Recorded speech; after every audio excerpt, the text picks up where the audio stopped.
Okay, this time we're going to use the yarn method for the ring.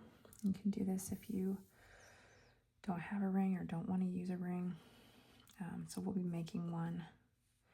And this one is the very first prototype that I made, so it is in rough shape. And I don't have a pot that fits it very well. So we're going to skip the putting a pot in it step. But we are going to make sure that all these ends are even, or all the hangers are even. So the yarn tails for this,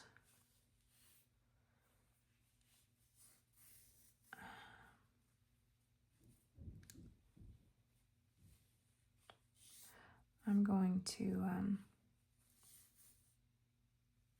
kind of line them up like this, and then put a little knot right here. I don't know what kind of knot this is called. My brother would know.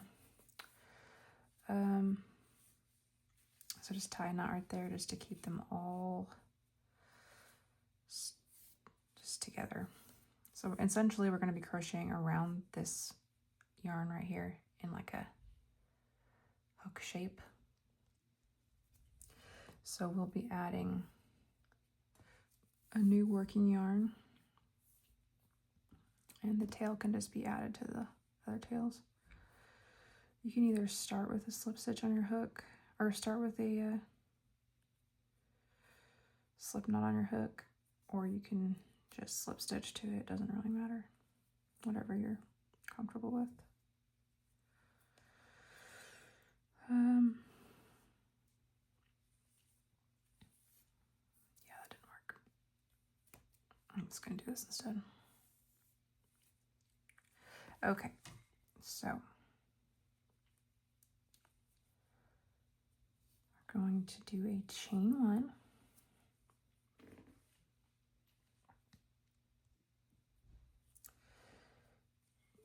And where's my working yarn? Okay, chain one. And then we're just going to be single crocheting around this, kind of wrapping it around the bottom, kind of like you do in a magic ring, where you just wrap the yarn around the ring a bunch of times.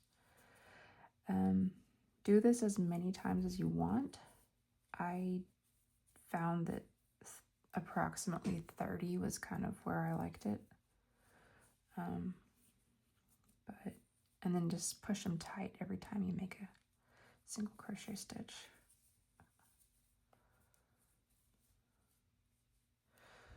Otherwise it gets kind of gunked up in here.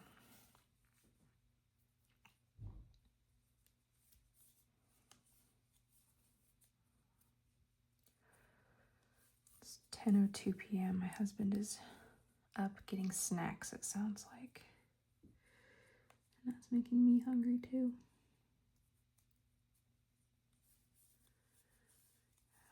Okay.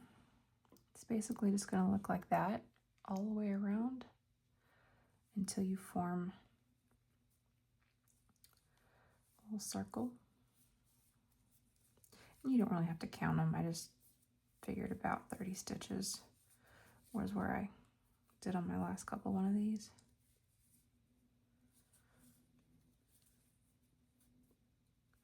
And then again, just make sure you're tightening all the stitches up at the end.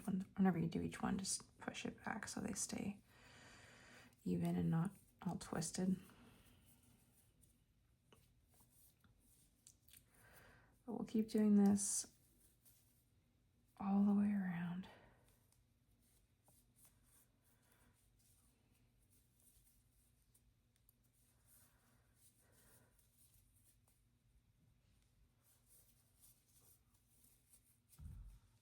You can see it's starting to take shape right there.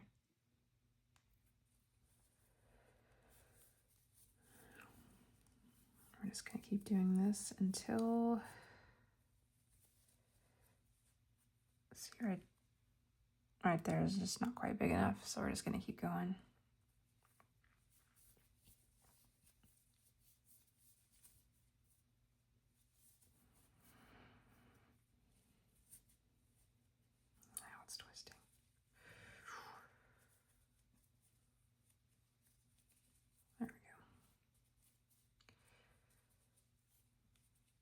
This is a little bit fiddly, but it makes a really sturdy knot or loop.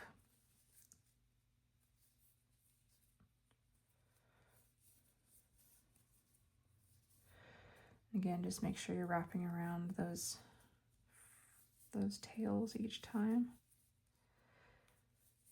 You'll use the strength of those 4 tails together. It's looking more like it, almost there.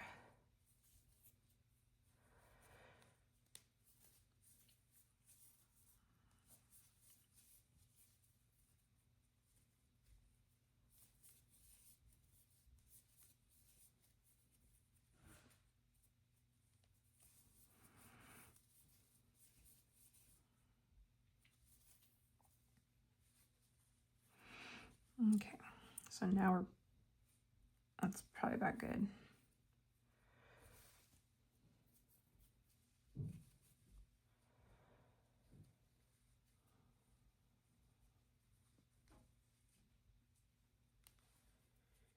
Oh, he didn't bring me any food. Darn it. Okay, we're gonna slip stitch into the bottom, anywhere that it makes sense. You can see it's just formed a ring like that.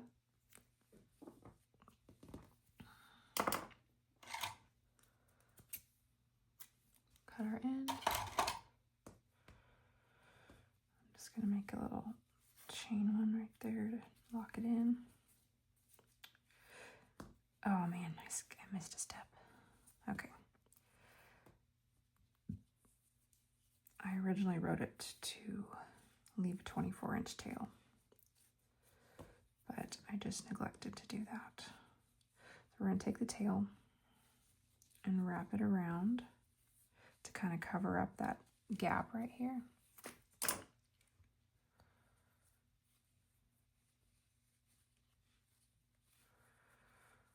Make it look a little more finished. And then with your tapestry needle, if I can get this to fit through, just pretend I'm working with it, okay?